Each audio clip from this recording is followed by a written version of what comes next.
Praise to God. అందరికీ కూడా ప్రభు నామంలో వందనాలండి. మనము మత్తయి సువార్త 5వ అధ్యాయం 21 నుంచి 26 వచనాలు ఒకసారి చదువుకుందాం. నరహత్య చేయవద్దు, నరహత్య చేయువాడు విమర్శకు లోనగునని పూర్వీకులతో చెప్పబడిన మాట మీరు విన్నారు కదా. నేను మీతో చెప్పినదేమనగా, తన సహోదరుని మీద కోపపడు ప్రతివాడు విమర్శకు లోనగును. తన సహోదరుని చూచి వ్యర్థుడా అని చెప్పువాడు మహాసభకు లోనగును. ద్రోహి అని చెప్పువాడు నరకాగ్నికి లోనగును. కావున నీవు బలిపీఠమునొద్ద అర్పణము అర్పించుచుండగా నీ మీద నీ సహోదరునికి విరోధం ఏమైనను కలదని అక్కడ నీకు జ్ఞాపకము వచ్చిన ఎడల అక్కడ బలిపీఠము ఎదుటని నీ అర్పణ విడిచిపెట్టి మొదట వెళ్లి నీ సహోదరునితో సమాధానపడము. అటు తరువాత వచ్చి నీ అర్పణ అర్పింపవచ్చును, నీ అర్పణ నర్పింపుము.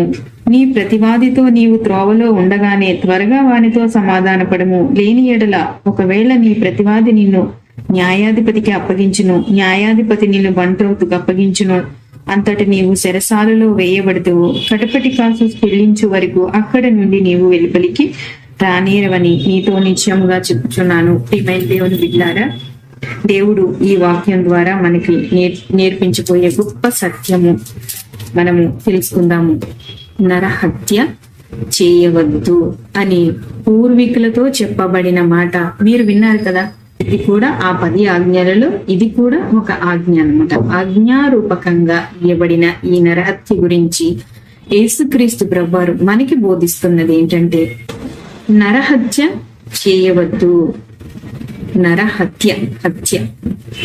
రెండవది వ్యర్థుడా అని పలుకవద్దు, ద్రోహి అనవద్దు. ఈ 3 విషయాల్ని మనం ఇప్పుడు ఆలోచిద్దాం.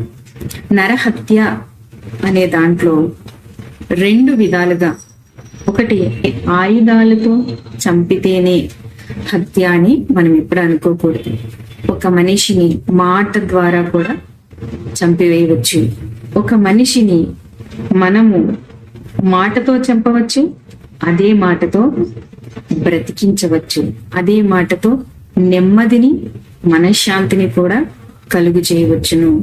మరి చాలా మంది ఈ రోజుల్లో ఏమనుకుంటున్నారంటే, ఏదైనా ఆయుధం తీసుకుని చంపితేనే అది నరహత్య అని అనుకుంటున్నారు. తప్పు, అది పొరపాటు.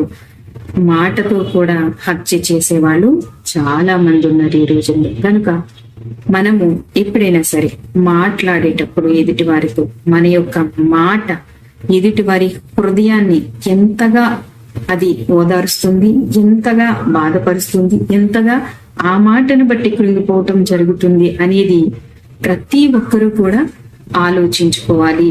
మాట్లాడే ముందు నిదానించి మాట్లాడడానికి నోరు తెరవాలి. ఇది మన క్రీస్తు ప్రభువారు మనకు నేర్పిస్తున్న తన యొక్క బోధ. నరుడు దేవుని యొక్క సృష్టి, నరుడు దేవుని యొక్క పని. నరుడి మీద సమస్త అధికారము ఎవరికి ఉంటుంది? కేవలము సృజించిన వానికి మాత్రమే ఉంటుంది. మానవులందరినీ సృష్టించాడు కనుక మానవుని పైన అధికారము కేవలం దేవునికి మాత్రమే ఉంటుంది. మరి అటువంటి మానవులమైన మనందరము కూడా కలిగి ఉండవలసింది ఏంటి? సమాధానాన్ని, ప్రేమను. ఇంతే కోరుకుంటున్నాడు దేవుడు. ఇంకా ముఖ్యంగా మనం గ్రహించవలసింది ఏంటంటే, మానవులందరూ కూడా ద ఇమేజ్ ఆఫ్ గాడ్, దేవుని యొక్క స్వరూపంలో, దేవుని యొక్క పోలిక చొప్పున మనము సృష్టించబడ్డాము అని మాత్రం మర్చిపోకూడదు. అలా దేవుని యొక్క స్వరూపంలో సృష్టించబడిన దేవుని పని అయిన, దేవుని సొత్తు అయిన ఒక మనిషిని బాధ పెట్టి, ఒక మనిషిని చంపి, ఒక మనిషిని కృంగదీసే అధికారము సాటి మనుషులకు లేదు. చూడండి, ఇప్పుడు ఒక కుటుంబంలో అందరం ఉంటాం. ఒక కుటుంబాన్ని, ఒక కుటుంబ వ్యవస్థను దేవుడు ఏర్పాటు చేయడం జరిగింది ఈ లోకంలో. అటువంటి కుటుంబ వ్యవస్థలో ఒకరిపైన ఒకరికి ఎటువంటి అధికారము లేదు. ఎలానంటే, ఆ కుటుంబంలో ఉన్న ప్రతి ఒక్కరికి పైన అధికారి ఎవరు? దేవుడు. దేవుని అధికారము క్రింద ప్రతి ఒక్కరూ కూడా తమ తమ విధులను నిర్వర్తించాలి. ఇప్పుడు భర్తగా అధికారం ఇచ్చింది ఎవరండి? భర్తకు భర్తగా అధికారం ఇచ్చింది దేవుడు. భార్యకు భార్యగా అధికారం ఇచ్చింది ఎవరండి? దేవుడు. కానీ వీరిద్దరికీ ఒక బంధాన్ని కలుగు చేసి వీరి పైన అధికారిగా ఉన్నవాడు దేవుడు. వీరిద్దరు కూడా సమాధానము కలిగి, ప్రేమ కలిగి, దేవుని యొక్క చిత్తాన్ని, దేవుని యొక్క అధికారానికి లోబడి తన కుటుంబాన్ని నడిపించుకోవాలి. చూడండి, ఇప్పుడు ఒక కుటుంబంలో ఎవరైనా చనిపోయారు, అతి సన్నిహితంగా ఉండే స్నేహ బంధానికో ప్రేమ బంధానికో ఏదో ఒక బంధానికి చెప్పి పర్మిషన్ తీసుకుని సరే నేను వెళ్ళొస్తాను మరి అని చనిపోతారా? లేదు కదా. అంటే మనకు అధికారి, ప్రతి ఒక్కరికి పైన ఉన్న అధికారి దేవుడని మనం గుర్తించి సాటి మనిషిని దైవ స్వరూపముగా భావించి, దేవుని యొక్క స్వరూపముగా భావించి అందరము కూడా సమాధానం కలిగి జీవించాలని దేవుడు కోరుకుంటున్నాడు. క్రీస్తు ప్రభు వారు మనకి ఈ విధంగా తెలియజేయడం జరిగింది, నరహత్య చేయవద్దు. ఆ మాట మీ పూర్వీకులకు ఆజ్ఞారూపకంగా ఇవ్వబడింది. కానీ నేను మీతో చెప్పున్నది ఏమనగా ఏంటంటే మీకు ఒకరిపైన ఒకరికి అధికారం లేదు. మీరందరూ కూడా దేవుని యొక్క సృష్టి కాబట్టి దేవుని అధికారం కింద సమాధానం కలిగి జీవించవలెను అని చెప్తూ తన సహోదరుని మీద కోపపడు ప్రతివాడు విమర్శకులోనకును. అసలు మాట అనడం కాదు, మాటతో చంపడం కాదు, ఆయుధంతో చంపడం కాదు, అసలు కోపమే పడొద్దు అంటున్నారు దేవుడు. చూసారా, కోపం వద్దు.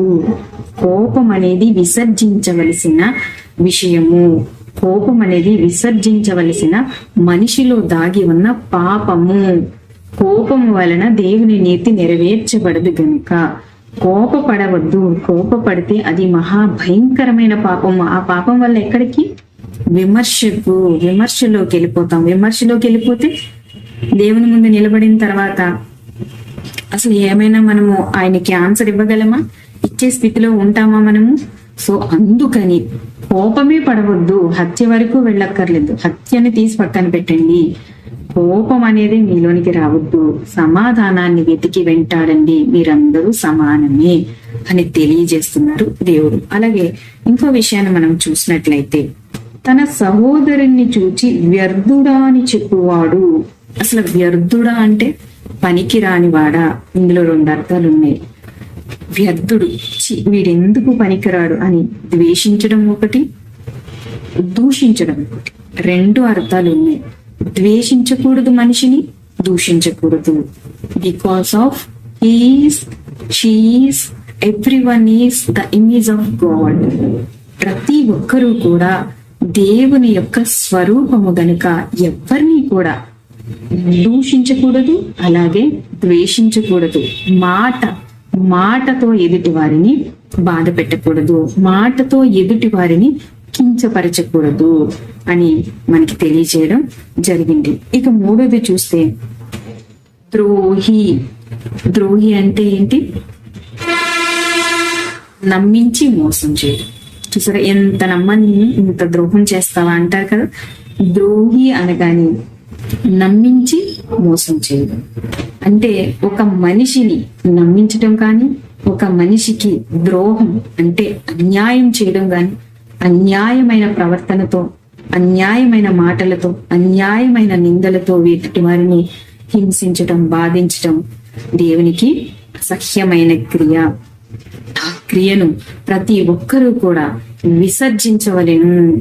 అంటే ఒకరికి అన్యాయం చెయ్యడం గాని, లేకపోతే అన్యాయంగా ఎదుటి వారిని దూషించటం, ద్వేషించటం, నిందల పాలు చేయడం, అవమానించటం, ఇలాంటి క్రియలను, ఇలాంటి వాటిని మీరు విసర్జించవలెను. వీటి జోలికి మీరు వెళ్ళకూడదు అని దేవుడు మనకి క్లియర్ గా చెప్పటం జరిగింది. కానీ మీరు ధరించవలసినది ఏంటంటే సమాధాన పడండి, ఒకరితో ఒకరు సమాధాన పడండి, సమాధానముగా ఉండండి, ప్రేమ కలిగి ఉండండి. ఎందుకు సమాధానం కలిగి, ఎందుకు ప్రేమ కలిగి మనం జీవించాలి?